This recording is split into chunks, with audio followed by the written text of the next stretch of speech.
भारत माता की, भारत माता की, भारत माता की। अररिया के ई पावन धरती मां अहाँ सबके प्रणाम करे छे।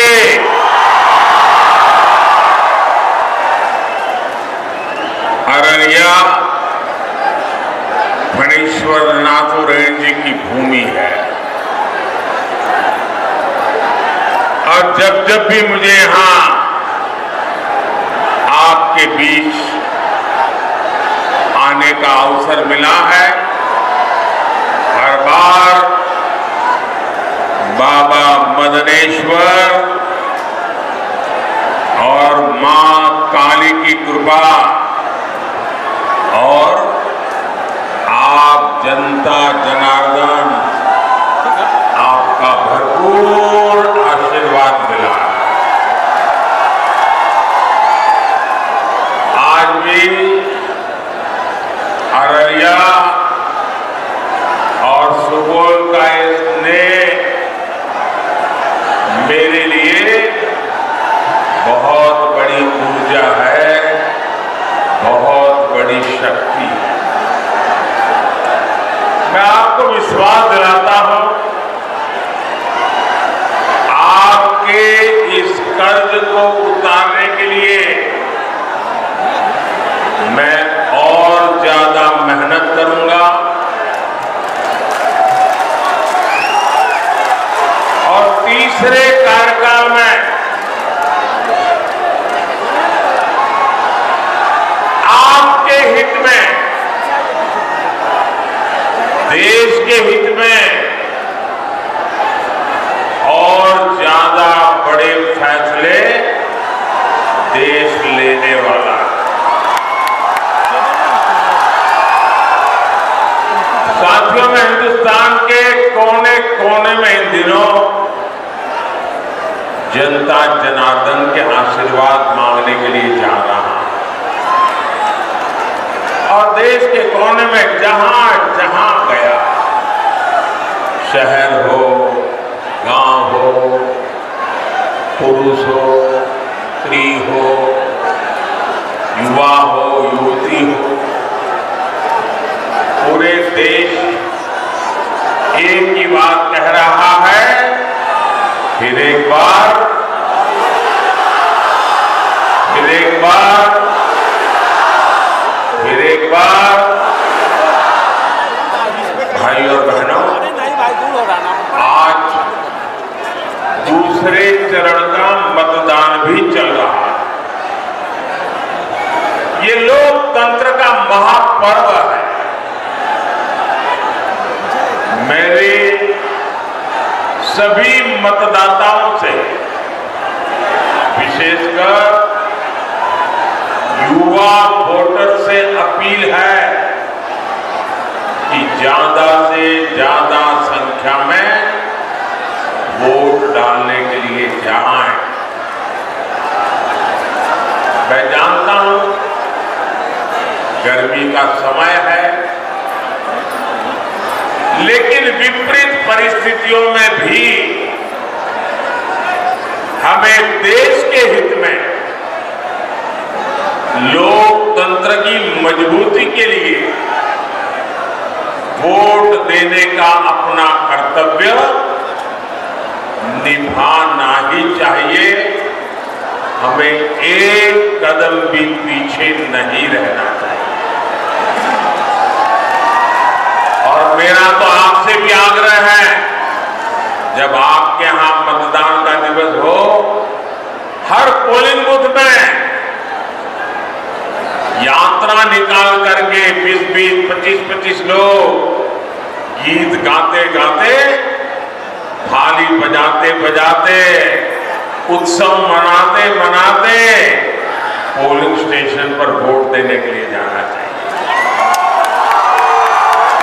पोलिंग बूथ पर उत्सव का वातावरण होना चाहिए।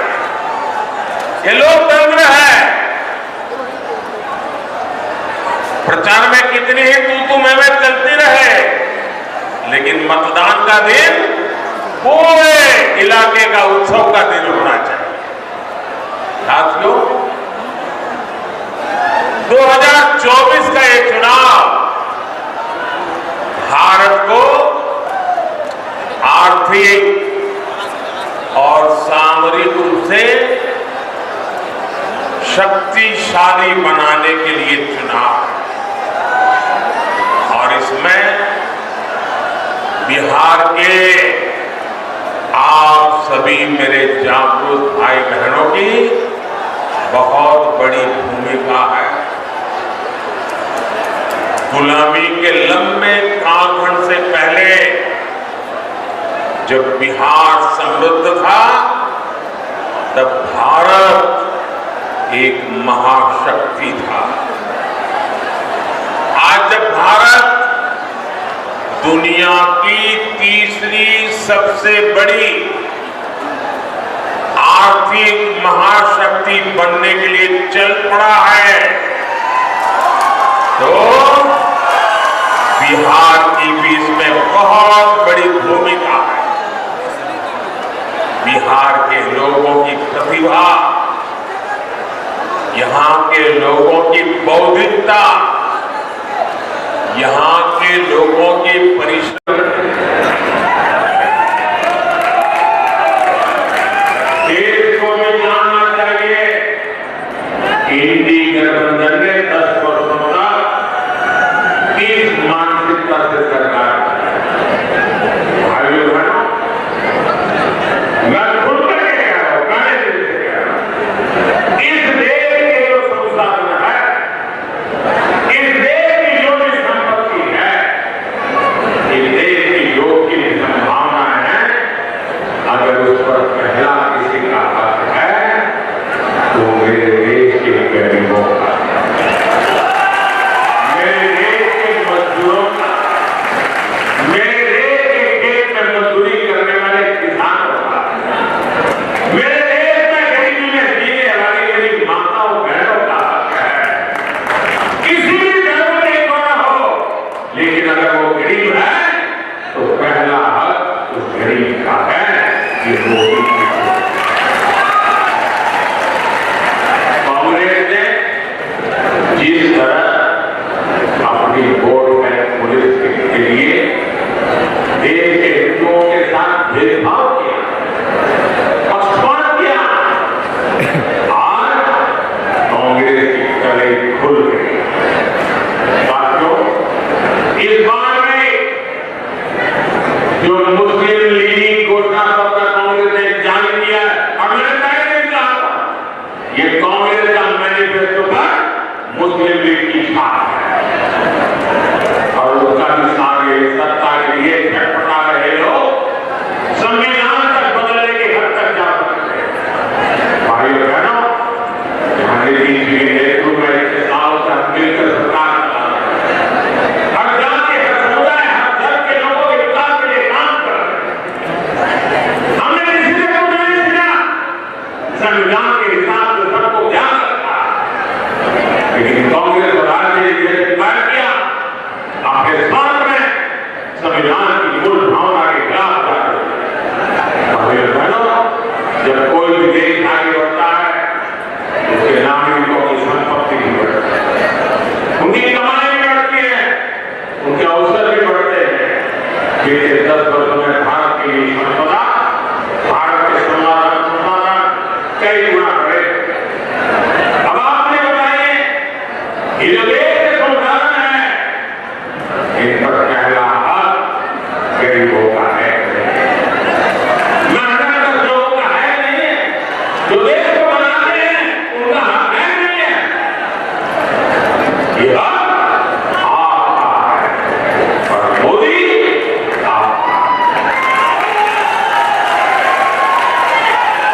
ये हक गरीब का, पिछड़े का, आदिवासी का है, लेकिन आज भी जो कांग्रेस का कहना है, इन संसाधनों पर पहला हक उनके वोट बैंक का, आप लोगों का।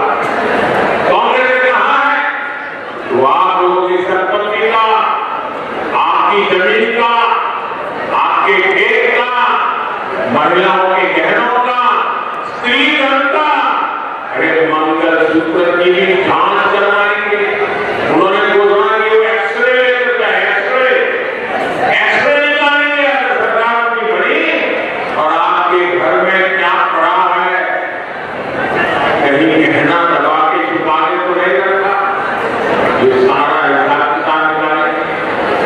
फिर आपके पास जो भी थोड़ी बहुत संपत्ति होगी वो छीन कर उसे अपने लोग वोट बैंक को दे। मुझे बताइए, आपके हक का, आपकी मेहनत की कोई भी चीज ये अगर छीनना चाहते हैं, ये खुली लूट होगी कि नहीं? ये खुली लूट होगी कि नहीं होगी? साथियों, हमारे गांव में सामान्य परिवार के पास कच्चा पक्का छोटा सा घर होता है, खेत खलिहान होता है, कई बार खेत घर अपने पुरखों से माता पिता से मिलते हैं और कई बार वो खुद भी खरीद लेता है। आप सोचते हैं कि आपके जाने के बाद ये आपकी संपत्ति आपके बच्चों के काम आएगी, लेकिन कांग्रेस ने नई योजना बनाई है कि आपकी संपत्ति को भी आप अपने बच्चों को पूरी पूरी नहीं दे पाएंगे। वो कहते हैं 50% से ज्यादा, आधे से अधिक संपत्ति ये कांग्रेस वाले कहते हैं कि आरजेडी वाले उनकी सरकार बनेगी तो जब्त कर लेंगे, 70 से छीन लेंगे। आप अपने बच्चे को जो संपत्ति देना चाहते हैं, आपके खुले जाने के बाद कांग्रेस पर 55% टैक्स लगाना चाहते हैं। और इसलिए आज देश में एक नया नारा गांव गांव से सुनाई दे रहा है, हर गरीब के घर से सुनाई दे रहा है, और नारा कह रहा है कांग्रेस की लूट, हम लोग कर लिए नो कांग्रेस की लूट, जिंदगी के साथ भी, जिंदगी के बाद भी। साथियों, एनडी गठबंधन की सोच को एनडीए को दिया, आपका वोट रोक सकता है। उनको रोकने की ताकत आपके वोट में है। आप मुझे आशीर्वाद दीजिए, मैं ठीक ढंग से लड़ूंगा, लेकिन उनके ऐसे मनसू के पार नहीं होगा।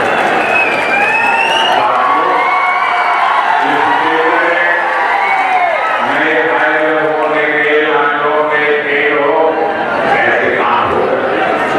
पूर्णिया में किसान और कांड के किसानों का कितना फायदा, ऐसे ही काम बिहार में नया निवेश लगाया जाएगा और निवेश से नौकरी मिलेगी। इसलिए